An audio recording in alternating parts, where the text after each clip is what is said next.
ஃப்ரெண்ட்வுட்ஸ் நேயர்களுக்கு வணக்கம். தாவேகா இன்னைக்கு ஒரு நெகட்டிவ் வழியில போயிட்டு இருக்காங்க. இந்த நெகட்டிவ எப்படி பாசிட்டிவான ஒரு வேல கொண்டு வரணும் அப்படின்றது தான் இன்னைக்கு தாவேகாவுடைய விர்ச்சுவல் வாரியர்ஸ் இருக்காங்கல்ல, அவங்களா இருக்கட்டும், ஆதரவாளர்களா இருக்கட்டும், YouTube, Instagram, சோசியல் மீடியா இன்ஃப்ளூயன்சரா இருக்கட்டும், எல்லாருமே வந்து என்ன பண்றாங்கன்னா, ஒரு நரேட்டிவ செட் பண்ணிட்டு இருக்காங்க. எப்படின்னா, போடுப்பா நம்ப திமுகவுல இருந்து அதிருப்தியான எம்எல்ஏக்கள் எல்லாம் வராங்க. போடுங்க. ஒரு கொளுத்தி போடுங்க. என்ன இப்ப யார் கேட்டு போனா? திமுக, அதிமுகவ அழிச்சாச்சு. அவ்வளோதான். இன்னைக்கு அதிமுக சீரழிஞ்சு கிடக்குது. அடுத்து திமுக தான். அதனால போடு அப்படின்னு சொல்லிட்டு, ஓபிஎஸ் அவர்கள் அதிருப்தியில இருக்கிறாரு. அதனால அவர் தாவேகா பக்கம் வரப்போறாரு அப்படின்னு ஒரு விஷயம் ரொம்பவே வைரலா பரவிட்டு இருக்கு. இது உண்மையா? பொய்யா? உண்மையிலேயே ஓபிஎஸ் தாவேகா பக்கம் வரப்போறாரா? இல்ல தாவேகா பக்கம் வரணும்னு சொல்லிட்டு ஓபிஎஸ் உடைய மகன்கள் நிர்பந்திக்கிறாங்களா? இல்ல உரிய அங்கீகாரம் இங்க திமுகவுல ஓபிஎஸ்க்கு கிடைக்கலையா? இப்படின்ற செய்திகள ஒவ்வொரு நாளும் என்ன பண்றாங்கன்னா, தாவேகா தரப்புல இருந்து கொளுத்தி போடுறாங்க அப்படின்றது மட்டும் இங்க ரொம்ப திட்டவட்டமா நம்மளுக்கு தெரியுது. ஸோ அதனால இந்த நரேட்டிவ் செட் பண்றாங்கல்ல, இந்த விஷயத்த தாவேகா என்னைக்கு தான் விடப்போறாங்க அப்படின்னு தெரியல. ஸோ தேர்தலுக்கு முன்பாக ஒரு நரேட்டிவ் செட் பண்ணாங்க. பொய்யா, பொய் பொய்யா சொல்லிக்கிட்டே வந்து அந்த பொய்யினடி தான் இந்த ஆட்சி அமைச்சு பிடிச்சிருக்கிறாங்க அப்படின்றதுலயும் எந்தவித மாற்று கருத்து இல்ல. என்னைக்கு தெரியுது எல்லாருக்குமே தாவேகா எந்த அளவுக்கு பொய்களை மட்டும் சொல்லியிருக்குது அப்படின்னு ஒரே ஒரு உதாரணத்தை மட்டும் சொல்றேன். தாவேகா ஒரு நரேட்டிவ் செட் பண்ணி பொய் சொன்னாங்கன்னு சொன்னாங்கல்ல, பல உதாரணங்கள் இருக்கு. ஒண்ணே ஒண்ணு நறுக்குன்னு ஒண்ணு சொல்றேன். இந்த சிஎம் விஜய் இப்ப இருக்கிறார்ல, தேர்தல் பிரச்சாரங்கள்ல என்னமோ சொன்னாரு. ஆனா ஒண்ணா இங்க இருக்கிற சிஎம் கடிதம் மட்டும் ஸ்டாலின் வந்து என்ன பண்றாரு, மோடிக்கு எழுதிடுறாரு. ஒன்றிய கவர்மெண்ட்டுக்கு அவர் என்ன பண்ணாரு, கடிதம் மட்டும் எழுதிட்டாரு. கடிதம் மட்டும் எழுதுனா போதுமா சார்? சிஎம் சார், கடிதம் மட்டும் எழுதுனா போதுமா? கேட்க வேண்டியது நம்முடைய உரிமை, கொடுக்க வேண்டியது அவங்களுடைய கடமை அப்படின்னு சொல்லிட்டு என்ன பண்றாரு, இவரு டயலாக்லாம் விட்டாரு. ஆனா இன்னைக்கு விஜய் அவர்கள் என்ன கேட்கிறாரு, அவருடைய உரிமை என்ன, கொடுக்க வேண்டியது கடமை, அவங்க கடமை என்னன்னு தெரியல. இவரு லெட்டர் எழுதினாரா இல்லையா அப்படின்றதெல்லாம் நீங்களே சோசியல் மீடியால போய் பார்த்துக்கோங்க. ஆட்சி அமைச்சதுலேருந்து இது வரைக்கும் எத்தனை லெட்டர் வந்து மோடிக்கு எழுதியிருக்கிறாரு. லெட்டர் எழுதுனதோட போச்சு அவ்வளோதான். கேட்டா நான் லெட்டர் எழுதிட்டேன் அவ்வளோதான். வாய்ஸ் எல்லாம் கொடுக்க மாட்டார். இந்த ஒரு உதாரணம் மட்டும் போதும். விஜய் அவர்கள் எந்த அளவுக்கு பொய் பொய்யா சொல்லி ஆட்சியை பிடிச்சிருக்கிறாரு அப்படின்னு. ஸோ இப்படி இருக்கும் பொழுது இப்போ ஒரு நெரட்டிவ் செட் பண்றாங்க. ஒரு பொய்யை சொல்றாங்க. என்ன அப்படின்னா ஓபிஎஸ் இந்த பக்கம் வந்துருவாரு அப்படின்னு. உண்மையிலேயே ஓபிஎஸ்க்கு அவ்வளோ ஒரு விஷயம் தெரிஞ்சிருந்தா ஏன் தேர்தலுக்கு முன்பாக போய் திமுகல போய் சேரணும்? இப்ப நீங்க அதிமுக, திமுக எந்த அளவுக்கு ஒரு பரம எதிரி அப்படின்றது எல்லாமே காலாங்காலமா நம்ம பார்த்துட்டு இருக்கோம். எம்ஜிஆர் ஆரம்பித்து வைத்த அந்த ஒரு விஷயத்த காலந்தொட்டு அப்படியே தலைமுறையினர் என்ன பண்றாங்க, இன்னைக்கு திமுக வந்து என்ன பண்ணிருக்கு, அதிமுகவை எதிர்க்குது. அதிமுக திமுகவை எதிர்க்குது. திமுக கூட ஒரு விஷயத்துல அதிமுகவுக்கு பல விஷயங்கள வந்து என்ன பண்றாங்கன்னா, சப்போர்ட்டிவ் பண்றாங்க. இப்போ தேர்தல் பிரச்சாரத்துல விஜய் சொன்னார்ல, இங்க 2 பேருக்கு தான் போட்டி. டிவிகே, டிஎம்கேன்னு. அப்போ கூட திமுக என்ன சொல்லுச்சுன்னா, அதிமுகவுக்கு தான் வரிஞ்சு கட்டின்னு வந்தது. இல்ல. இங்க திமுக, அதிமுகவுக்கு தான் போட்டி. எங்களுடைய எதிரி அதிமுக தான் அப்படின்னு சொல்லுச்சு.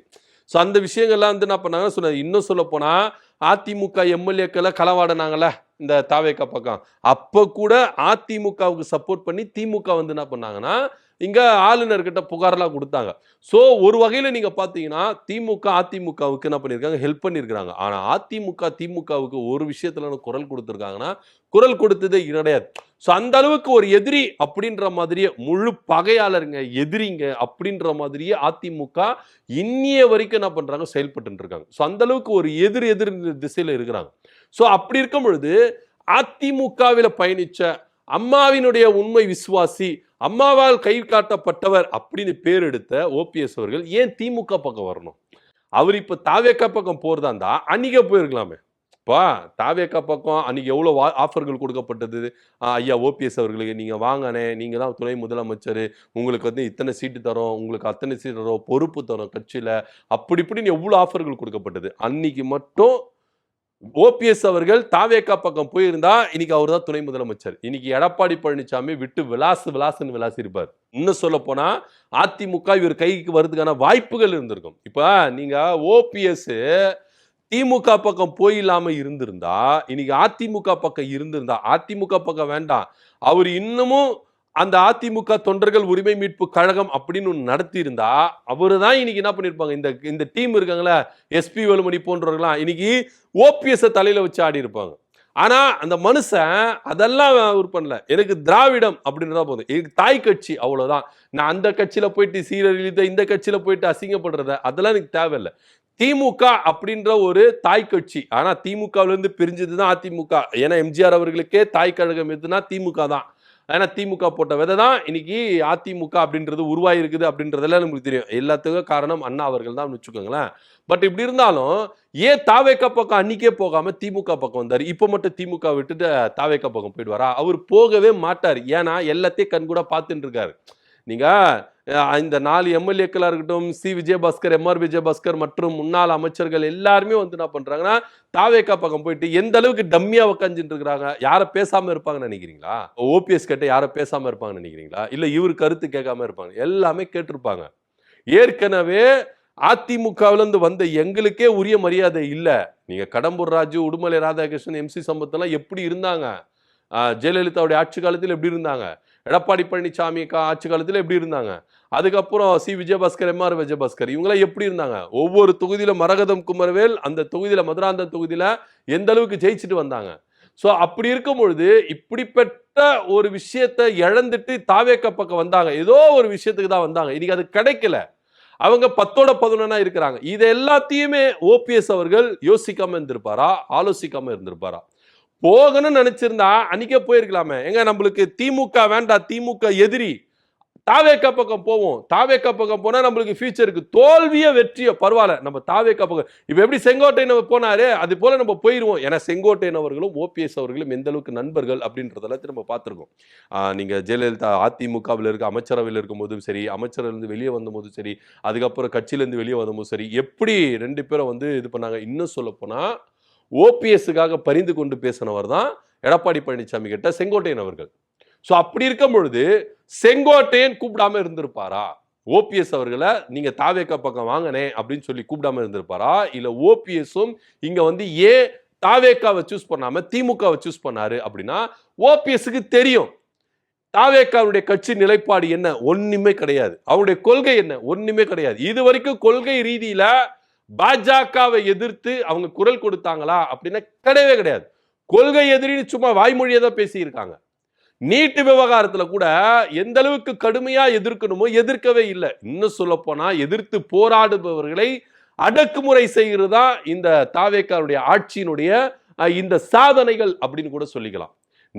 நீங்களும் எதிர்க்க மாட்டீங்க, நீங்களும் பேச மாட்டீங்க, பேசுறவங்களுக்கு நீங்க வாய்ப்பு தர மாட்டீங்க, அவங்களோட வாய்ஸை கட் பண்ணுவீங்கன்னா என்ன அர்த்தம் அப்படின்றத பார்க்கணும். ஸோ இது எல்லாத்தையுமே ஓபிஎஸ் அவர்கள் பார்க்கிறாரு.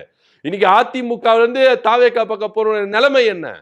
ஸோ இருக்கிறத விட்டு பறக்கிறது ஆசைப்பட்டு இங்க இருந்து அங்க போய் ராஜாவா இருந்துடலான்னு பார்த்தா ராஜாவோட கீழே சிப்பாய்களோட கீழே தாங்க இருக்கீங்க. அப்படி இருக்கும் பொழுது ஓபிஎஸ் இங்க இருக்கிறாரு, இந்த இடத்தை விட்டுட்டு கீழே இறங்கி வருவாரா? வரவே மாட்டாரு. சோ இது எல்லாமே ஒரு நரேட்டிவ் தான். திமுகவுல ஓபிஎஸ் அவர்களுக்கு கொடுக்க வேண்டிய இடத்தை கொடுத்துட்டு தான் இருக்கிறாங்க. எப்படி அப்படி தக்க மரியாதை கொடுக்கணுமோ கொடுத்துட்டு தான் இருக்கிறாங்க. அப்படி இருந்தும் நீங்க என்ன ஒரு நரேட்டிவ் செட் பண்றீங்க? ஓபிஎஸ் திமுகவில இருந்து தாவேக்காவுக்கு வந்துருவாரு, ஸ்டாலின் மேல அதிருப்தியா இருக்கிறாரு, உதயநிதி ஸ்டாலின் மேல அதிருப்தியா இருக்கிறாரு, திமுகவுக்கு மேல அதிருப்தியா இருக்காரு, இந்த பக்கம் வருவாரு, அவங்க பையன் மூலியமா வந்து பண்றாங்க, செயல்பட்டு இருக்காங்க, பேசி இது எல்லாமே ஒரு வகையான நரேட்டிவ் தான்.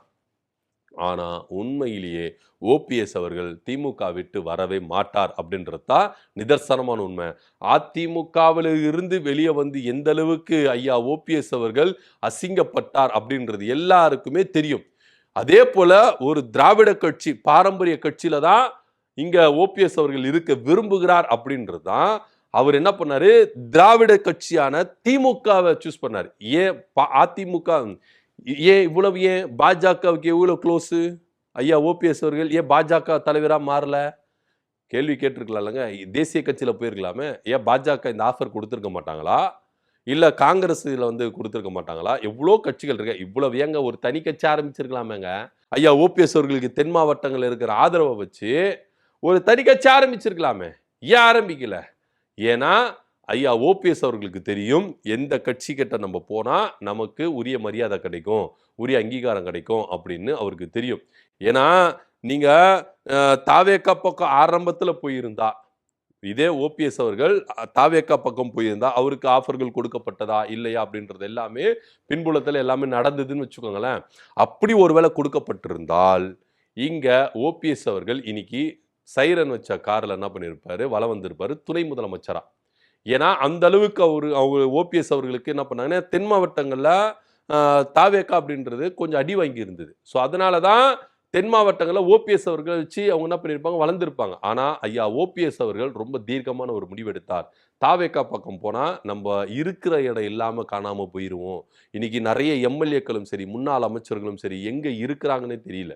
ஏன்னா இருக்கிற இடத்த விட்டுட்டு நீங்கள் அடுத்த இடத்துக்கு தாவுனது தான் தப்பான விஷயம் அப்படின்றது இன்னைக்கு ஒவ்வொன்றும் ப்ரூவ் ஆகிட்டு வந்திருக்கு. நீங்கள் அதிமுகவில் எந்த இடத்துல இருந்தீங்க, இன்னைக்கு தாவேக்காவில் எந்த இடத்துல போயிருக்கிறீங்க, இது எல்லாத்தையுமே கண்ணூர ஓபிஎஸ் அவர்கள் பார்த்து கொண்டிருக்கிறார். அப்படி இருக்கும் பொழுது திமுகவில் இருக்கிற இடத்தை விட்டுட்டு தாவேக்காவில் போயிட்டு காணாம போனோமா, இல்ல திமுகவிலேயே இந்த மாதிரி ராஜாவா இருந்துடலாமா அப்படின்னு சொல்லிட்டு அவர் யோசிக்க மாட்டாரா? இல்ல அவருடைய மகன்கள் யோசிக்க மாட்டாங்களா? வரப்போகிற நாடாளுமன்ற தேர்தலில் ஓபி ரவீந்திரநாத்தை நிற்க வச்சு ஜெயிக்கணும் அப்படின்னு சொல்லிட்டு அவருக்கு விருப்பம் இருக்காதா? இது எல்லாமே இருக்குது. ஏன்னா இன்னைக்கு தாவேக்கா மக்கள் மத்தியில் எந்த அளவுக்கு வெறுப்பை சம்பாதிச்சிருக்கிறாங்க, எந்த அளவுக்கு அதிருப்திகளை சம்பாதிச்சிருக்காங்க அப்படின்றதெல்லாம் கண்ணூரை நம்ம பார்க்குறோம். ஸோ ஐயா ஓபிஎஸ் அவர்கள் ஒரு காலம் திமுக விட்டு வெளியேற மாட்டார் அப்படின்றது தான் இன்னைக்கு சூழ்நிலையில் இருக்குது. ஆனால் இதை எப்படி ஒரு நரேட்டிவ், இதெல்லாம் ஒரு நரேட்டிவ், ஒரு திசை திருப்புறது. இன்னைக்கு மேட்டூர் டேம் விவகாரமாக இருக்கட்டும், விஜய் அவர்கள் இதுக்கு போகிறது, இது எல்லாமே பார்த்தீங்கன்னா விஜய்க்கும் தாவேக்கா அரசுக்கும் ஒரு ஆப்போசிஷன்ல இருக்குது. இது எல்லாத்தையுமே திசை திருப்பணும்னா ஓபிஎஸ் அவர்கள் இங்கே வராங்க அப்படின்னு ஒரு நரேட்டிவ் சோஷியல் மீடியாவில் இது பண்ணிட்டா எல்லாருடைய ஃபோக்கஸ் அங்கே போகும்ல. இதுதான் தாவேக்கா ஒரு நரேட்டிவ் செட் பண்ணுறது அப்படின்றது பார்க்க வேண்டிய ஒரு விஷயமா இருக்குது. ஸோ ஓபிஎஸ் அவர்கள் திமுக விட்டு விலக மாட்டார் இன்னைக்கு சூழ்நிலைக்கு அப்படின்றது மட்டும் தெல்ல தெளிவாக தெரியுது. இதை விட்டுட்டு இவங்க என்ன பண்ணுறாங்கன்னா ஓபிஎஸ் இந்த பக்கம் வந்துருவாரு, அந்த பக்கம் வந்துருவாரு அப்படின்ற ஒரு நரேட்டிவ் தான் செட் பண்ணிட்டு இருக்காங்க. இதை பற்றியோட கருத்து என்ன, கீழே கமெண்ட் பண்ணுங்க. நன்றி, வணக்கம்.